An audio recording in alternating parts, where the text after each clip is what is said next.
Hello there guys and welcome to this video.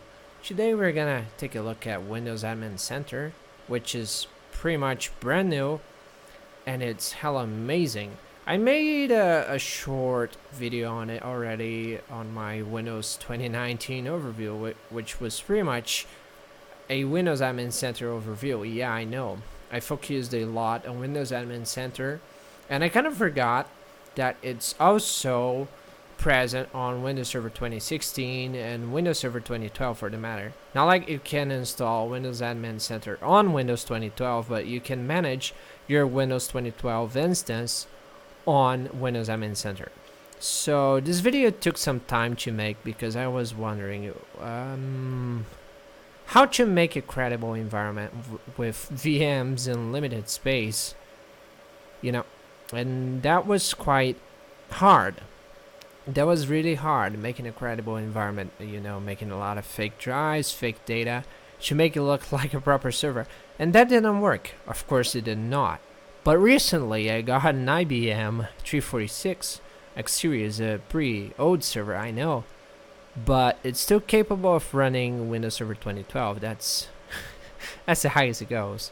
Yes, Windows Server 2012, that's the newest piece of software you can run. And amazingly enough, it worked flawlessly. I've been having a lot of fun with it. It's my first proper server. I've been running VMs for years now, and it's my first bare metal.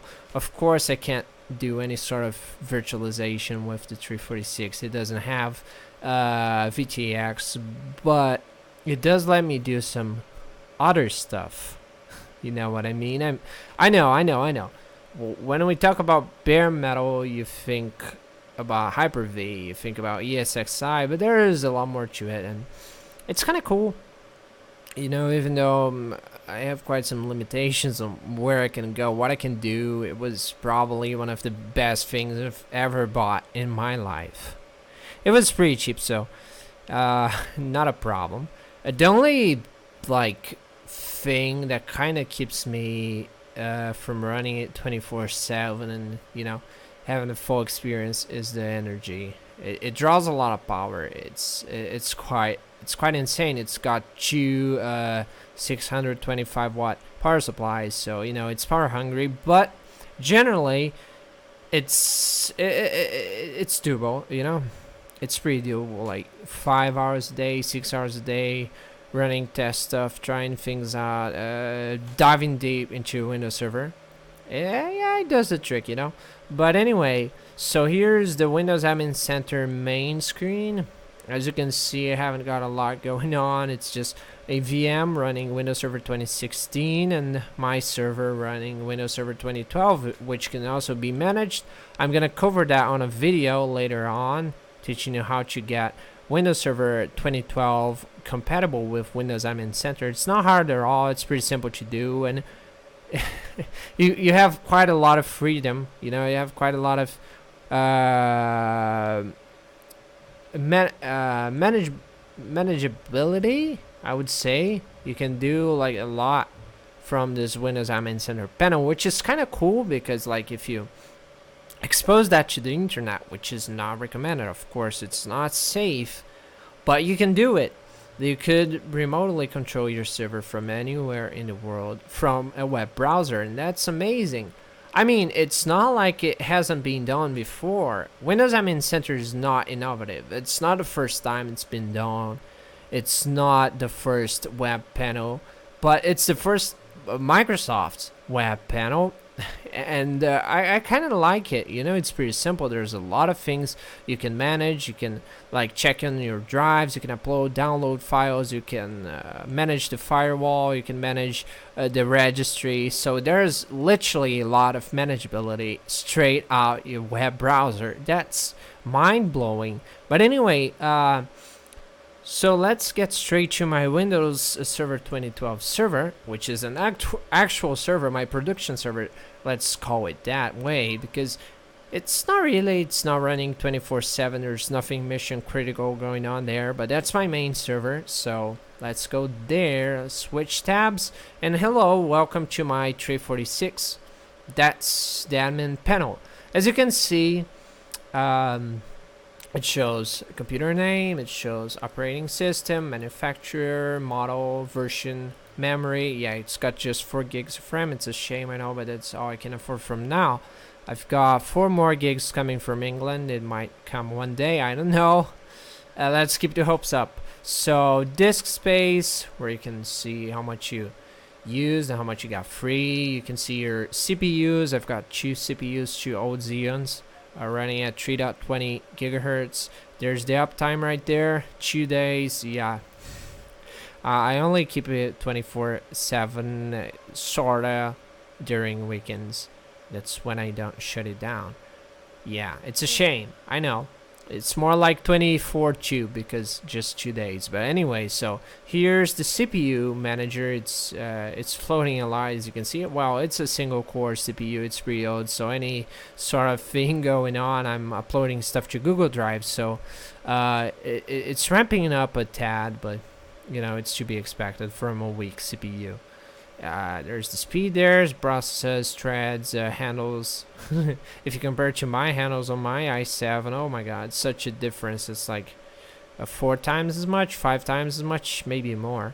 Memory, 57%, DDR1, as you can see. It's updated all the time. You can see the memory in use, the available memory, the pool memory, the non-page pool, the cached memory, and you can also manage your network traffic, which, well, those are virtual. I was trying to use Workstation.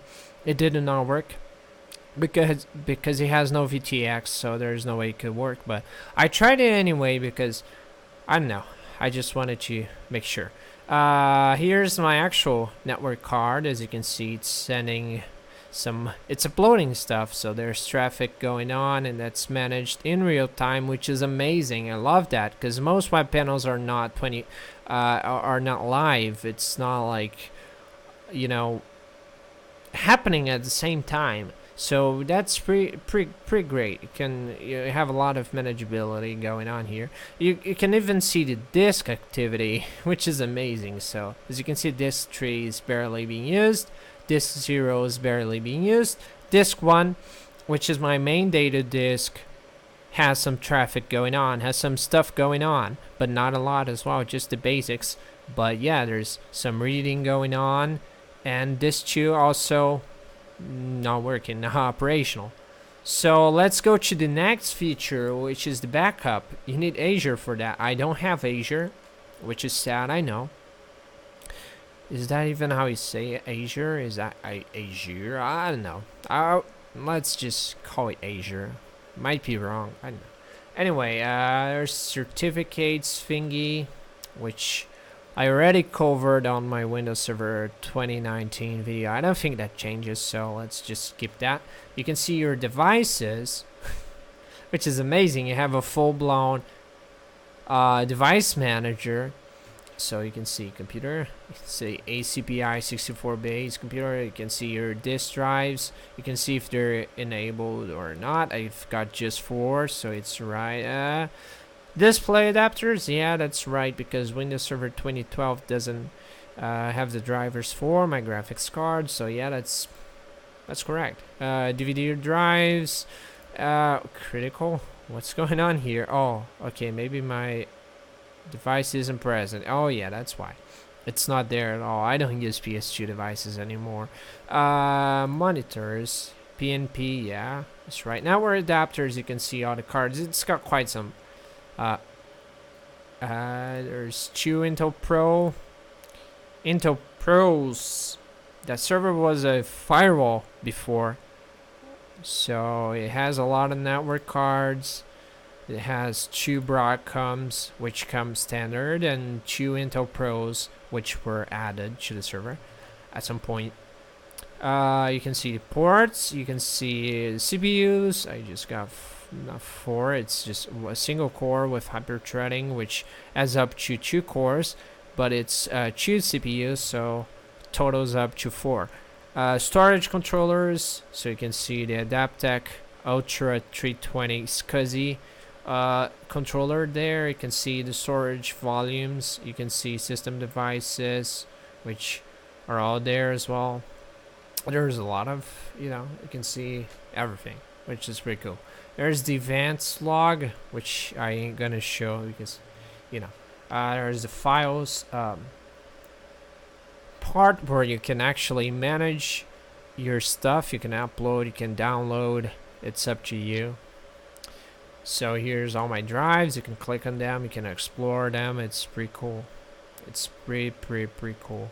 So system drive, as you can see, we can double click on it, and it's pretty much like, how could I say?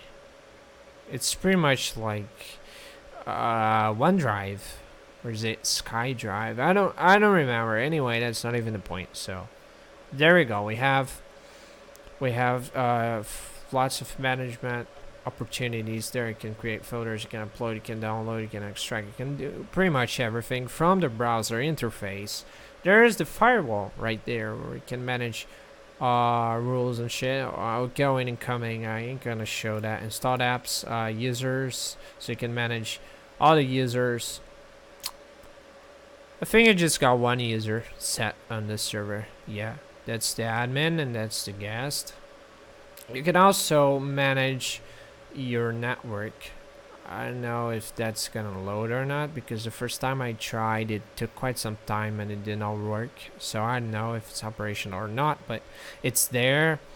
It's kind of cool. Oh, there you go. So you have the IPs, which are local, so it even shows if it's up or not. I just got one working, which is my main Ethernet card.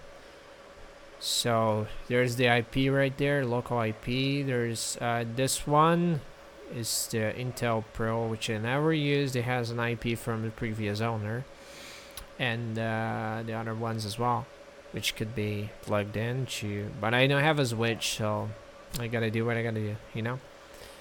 I don't have enough Ethernet ports, so there's one for my computer, one for my Xbox, one for the spare Xbox, one for server. That's 4. Oh, and also one for the TV, and that's it. So PowerShell, where you can send the commands and such. Oh, connection closed.